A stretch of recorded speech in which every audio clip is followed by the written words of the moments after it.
দাদা, মহিলা মা বোনেরা যে কুলো ব্যবহার করে, এই বাঁশ থেকে আমাকে একটা কুলা তৈরি করে দিতে পারবেন? অবশ্যই পারবো। আচ্ছা, আপনি তৈরি করেন, আমরা দেখবো, ঠিক আছে? আচ্ছা, ঠিক খুব আছে। সুন্দর ডিজাইন করে দিবেন, ঠিক আছে? আচ্ছা, করেন।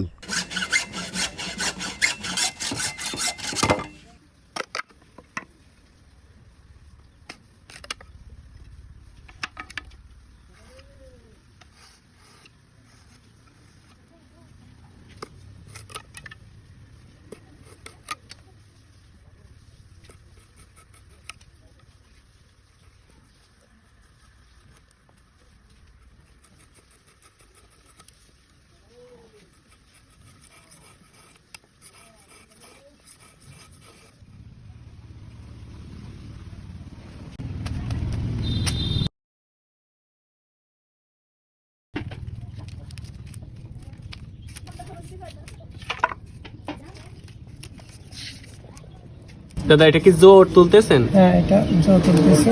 জোর তুলতেছেন না?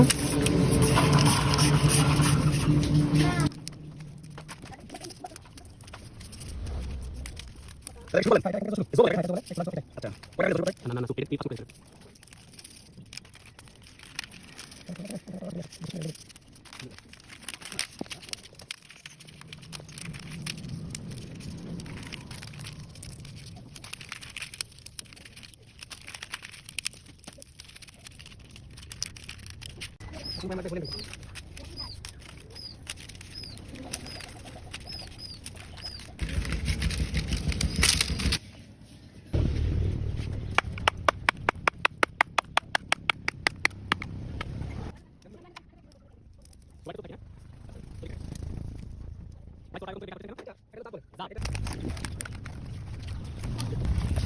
আচ্ছা, যেটাতে বাঁধতেছেন ওটা খেজুর পাতা না? এটা খেজুর পাতাতে আগে এটা জাপা নিতে হয়। জাতাই নিতে হয়? হ্যাঁ, জাবিন না দিলে হ্যাঁ।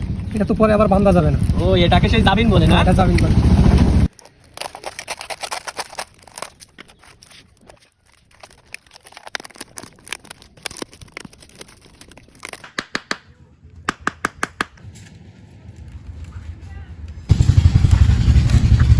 এই যে বাঁধা শুরু করলাম, দেখেন কিন্তু এই বাঁধাটা কিন্তু একেবারেই সহজ। এখানে বিন করতে হবে। আচ্ছা, বিন করে এটা ঢুকাতে হবে। তারপরে এই যে সুতাটা দেখছেন, এটা তল সাইডটা দিতে হবে। এই যে, ও, আচ্ছা, আচ্ছা। এই যে দিলে, এই যে হয়ে গেছে কিন্তু। এখন টান দিলে এটা যাবে। এই যে আচ্ছা, বুঝতে পারছি। দিনে কয়টা তৈরি করতে পারেন দাদা? ওই 10 থেকে 12টা হয় দিনে। কত করে বিক্রি করেন? 100 টাকা বিক্রি হয় এখন। এই কুলাগুলো কোথায় যাবে? এটা নোয়াখালী সেল হবে এটা। নোয়াখালী? হ্যাঁ, নোয়াখালী। অর্থাৎ ফেনী, কুমিল্লা, হ্যাঁ, নোয়াখালী হ্যাঁ, এলাকাতে? হ্যাঁ।